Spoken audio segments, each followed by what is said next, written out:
A primeira coisa que Frankl vai nos dizer é o seguinte, que no século XX o vazio existencial se transformou numa neurose de massa, ou seja, algo que passou a atingir as pessoas de maneira generalizada. Neurose de massa é nesse contexto. A grande neurose de massa do século XIX seria a histeria, por exemplo. No século XX, Frankl está nos dizendo o seguinte, mudou. É outra grande neurose de massa. É o vazio existencial.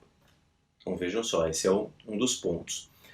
E ele diz o seguinte, o problema que nos leva a encher nossas clínicas, então ele está falando ali como um psiquiatra e psicoterapeuta, é agora o da frustração existencial. Esse é um outro nome que ele vai dar para o mesmo problema. Frustração existencial e vazio existencial são a mesma coisa. E ele diz assim, termo que foi criado por mim em 1955. Essa é uma das coisas que poucas pessoas sabem, porque se fala muito no vazio existencial, isso é um termo comum hoje em dia. Quem foi que criou esse termo? Quem foi que pela primeira vez apresentou o termo vazio existencial? Foi Viktor Frankl, em 1955. Olha só há quanto tempo atrás. E ele diz assim, mas eu já tenho descrito essa condição em publicações que chegam a 1946. Ele está se referindo ali à sua primeira grande publicação depois da guerra, a sua obra-prima, né, onde ele menciona ali já características desse vazio e posteriormente nas edições que virão depois, né, daquela primeira edição, muitas delas têm ali o anexo que já fala de maneira direta da questão do vazio existencial. E ele diz o seguinte, nós, logoterapeutas, podemos dizer que tínhamos consciência do que estava reservado às massas muito antes do que se tornasse um fenômeno, de tão ampla difusão no mundo inteiro. O que é que Frankl nos diz então? Que os logoterapeutas, a partir dele, já de certa forma previram algumas das questões. E eu abro um pequeno parênteses aqui para reafirmar isso. Tem algumas coisas na logoterapia que me deixam extremamente admirado. E talvez essas sejam as duas principais. A primeira, ela é a primeira escola, teoria psicológica, que abre um espaço e lança um olhar saudável sobre a experiência religiosa e espiritual das pessoas. Então, é a primeira escola que faz isso. E segundo, ela é a primeira escola de psicologia que também antecipa qual seria o grande mal do indivíduo contemporâneo. Ou seja, daquele até nos nossos dias. Qual é esse grande mal? Esse grande mal é vazio existencial. Você falar de vazio existencial hoje é quase que senso comum. Não vai ter um psicoterapeuta que vai chegar para você e vai dizer assim, olha, não, vazio existencial não é um problema hoje em dia. Não vai ter um psiquiatra que não vai relatar para você que os seus pacientes em algum momento trazem questões ligadas ao vazio existencial. Mas você falar disso nos anos 40 era realmente algo que antecipava o que estava por vir. E qual é o contexto? Então vamos pensar um pouco na etiologia, no surgimento, em de onde isso vem. A gente vem do século XIX, talvez o auge do processo do desenvolvimento da ciência até então. Mais do que isso, não só o desenvolvimento da ciência enquanto um meio para transformar a sociedade, mas a crença de que a ciência poderia trazer, inclusive, um desenvolvimento moral. É como se fosse uma superação. Saímos do estágio da crença religiosa e entramos agora num estágio de racionalidade, um estágio na crença na ciência. Um avanço. Tem um material, talvez o autor que eu já li que melhor explica esse processo todo é esse daqui. É o Richard Tarnas, no livro A Epopeia do Pensamento Ocidental. Então ele descreve bem aqui toda essa história, tudo que foi acontecendo e como o desenvolvimento da ciência foi trazendo uma crença absoluta no progresso da sociedade, então aquele modelo positivista de se fazer ciência, principalmente. Então, muito otimismo e os problemas sendo resolvidos, doenças sendo curadas, grandes descobertas, a eletricidade, o automóvel, o avião. Quer dizer, tudo muito promissor. Mas, ao mesmo tempo, já tinha ali um lado B dessa história, como, por exemplo, a poluição. Muitos dos próprios cientistas, ou mesmo das pessoas que observavam um pouco mais, viam aquela poluição terrível em grandes cidades industriais, como por exemplo Paris, como por exemplo Londres, e aquilo ali já não era muito normal. As condições de trabalho, que eram terríveis, em sua grande maioria, a própria opressão que o modelo econômico já trazia também. Então não era tudo uma maravilha, como se pensava. A gente tem um momento de crise no próprio modelo de se fazer ciências, muito por conta de de novas descobertas, principalmente no campo da física, que colocaram assim antigas certezas em xeque. Mas o que realmente foi um golpe mortal no otimismo do século XIX, início do século XX, tem ali a Belle Époque acontecendo, etc. O golpe mortal foi o quê? A Primeira Guerra Mundial. Porque nesse ponto, tudo aquilo que até então trouxe progresso começa a ser utilizado para destruir a própria humanidade. Vale lembrar o seguinte, que na Primeira Guerra Mundial, Viktor Frankl era ali uma criança, né? A fase onde ele sai da infância e entra na sua adolescência.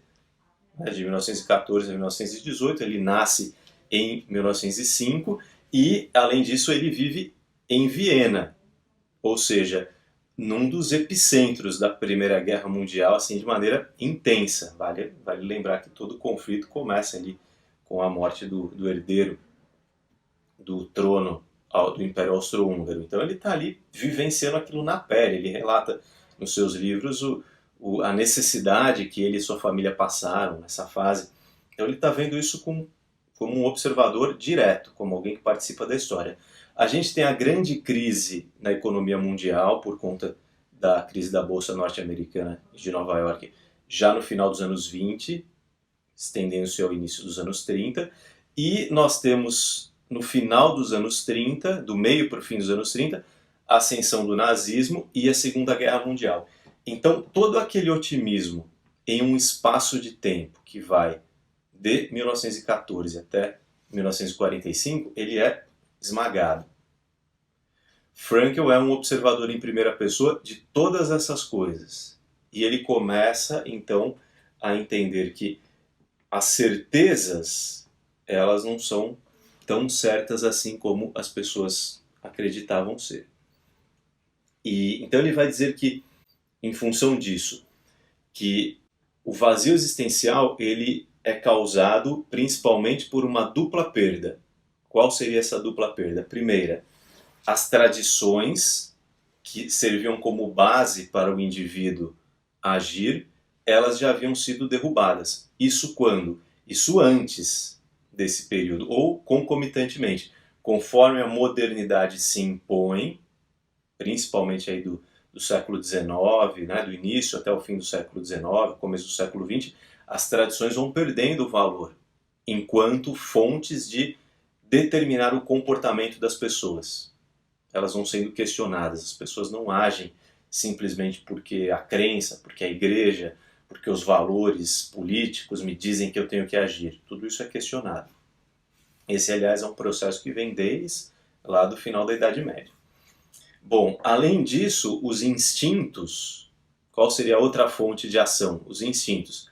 Os instintos também não são tolerados. O indivíduo não pode simplesmente agir instintivamente. Eu vou lá e eu faço o que eu quero, eu faço o que eu tenho vontade, porque isso não é socialmente aceito. Então, duas fontes de ação, duas fontes dois nortes que as pessoas poderiam ter, eles simplesmente não têm mais condições de determinar o que deve ser feito. É uma dupla perda, é isso que Frankl vai nos dizer. E o indivíduo, então, já que ele não sabe mais o que fazer, ele não pode contar com essas fontes de ação, ele se vê em duas situações, ele vai nos dizer. Uma delas é o conformismo, então ele faz o que todo mundo está fazendo, ou o totalitarismo, ele faz aquilo que querem que ele faça. Se a gente for pegar o surgimento do regime totalitário, por exemplo, da ascensão do nazismo, do qual ele presenciou, tem muito a ver com isso. As certezas não são mais o suficiente, mas tem alguém dizendo, é assim, faça isso. E as pessoas fazem, as pessoas têm essa necessidade de algo que lhes preencha essa angústia do vazio. Ou o conformismo, que é quando não tem necessariamente alguém impondo isso, mas você busca copiar o comportamento dos outros.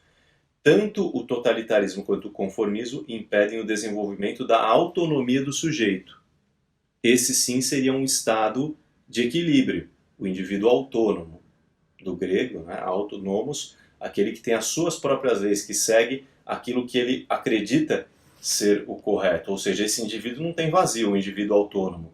Ele está agindo, né, motivado por aquilo que produz para ele, e aí Frankl vai explicar depois, um sentido. Mas o indivíduo que está no vazio, que ele não conta nem com as tradições, ele não conta com os seus instintos, ele se vê vulnerável. E ele acaba sendo levado para essas duas correntes. Voltando então no que eu acabei de falar, vale a pena a gente enfatizar o seguinte: o vazio existencial, ele é o outro lado da moeda, que é uma vida com sentido. Então a gente tem os dois polos, uma vida cheia de sentido, que é de uma pessoa equilibrada.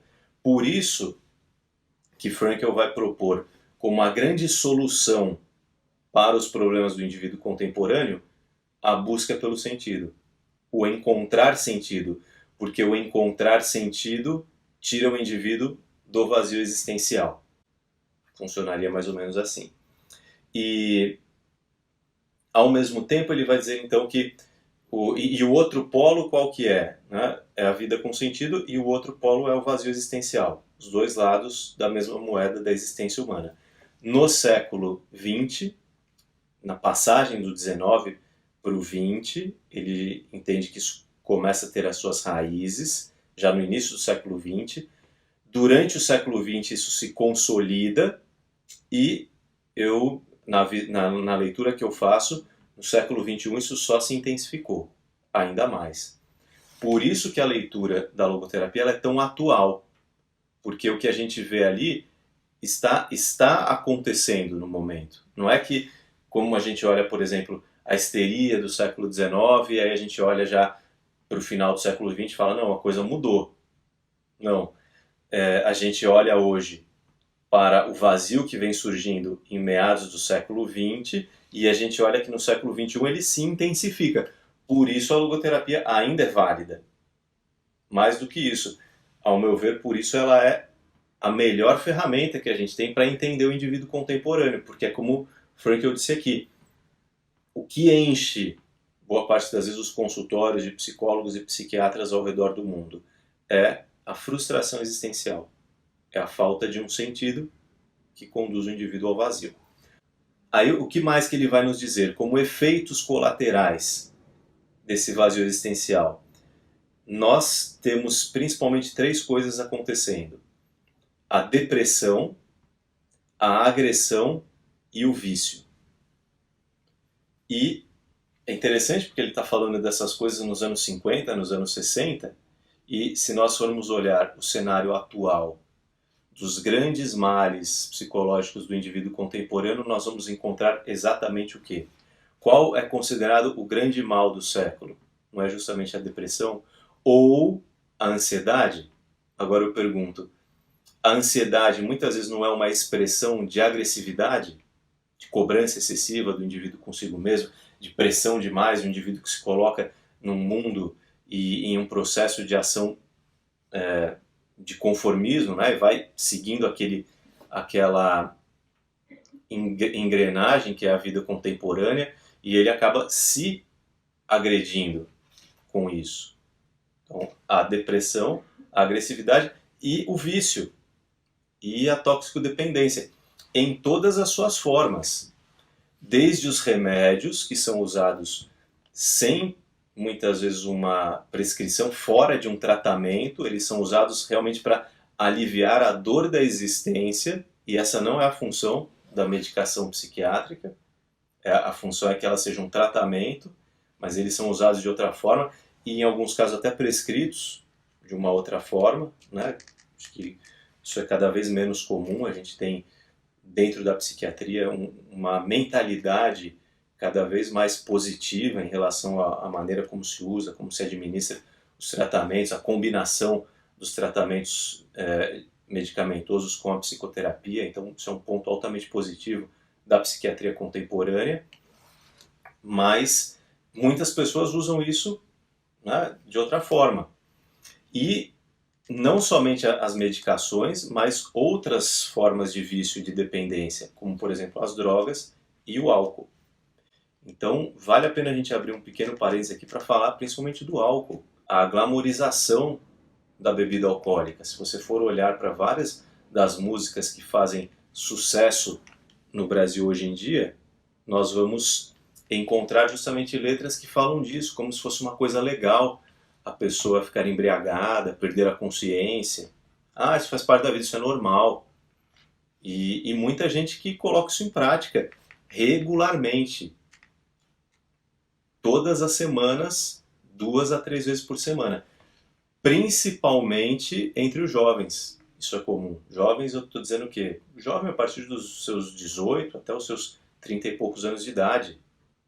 Isso se tornou um problema de saúde pública, o qual muitas vezes se fecha os olhos para isso. E Frankl vai nos dizer o seguinte, que isso sem falar de outras drogas. Então, as drogas sintéticas, por exemplo, que são usadas muitas vezes nas festas, ou drogas mais calmantes, que são usadas para as pessoas relaxarem, mas é uma existência mediada por substâncias que produzem alteração de consciência, as quais o indivíduo não consegue viver mais sem. Percebem? E o que é que Frankl vai nos dizer? Que isso é também uma das consequências desse vazio existencial. É uma tentativa desesperada, muitas vezes, de se preencher a existência com algo. Só que qual é o problema? Essas coisas elas não fornecem sentido. Elas são paliativos. Elas anestesiam o indivíduo.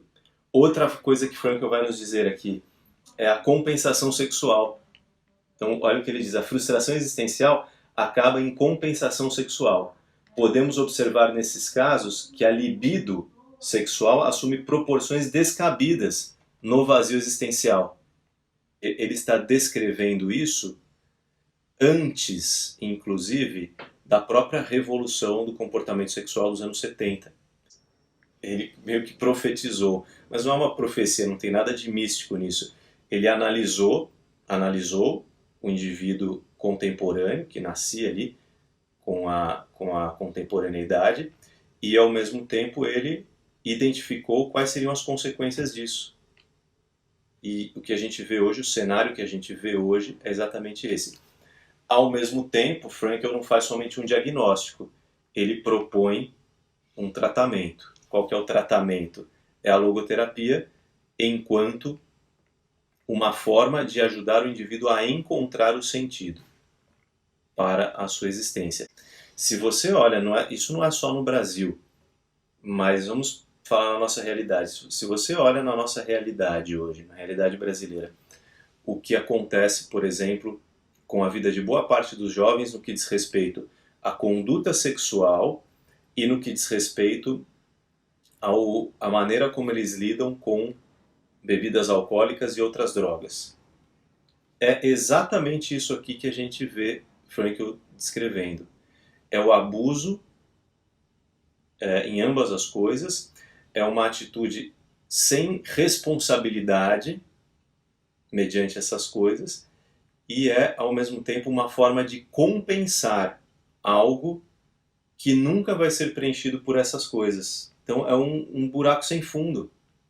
Não adianta o indivíduo inserir um comportamento na sua rotina então ele vai ter muitos relacionamentos e muito intensos, vários, e ele vai estar o tempo todo ocupado com algo que o distraia, com algo que dê a ele uma anestesia da dor existencial, como é o caso de substâncias que proporcionam alteração de consciência, porque o efeito dessas coisas sempre acaba.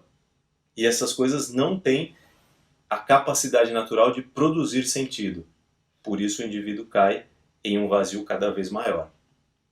Então esse é, para Frankl, o grande problema do indivíduo contemporâneo. Como o indivíduo lida com isso? Então qual seria uma solução saudável para o vazio existencial? É a busca pelo sentido.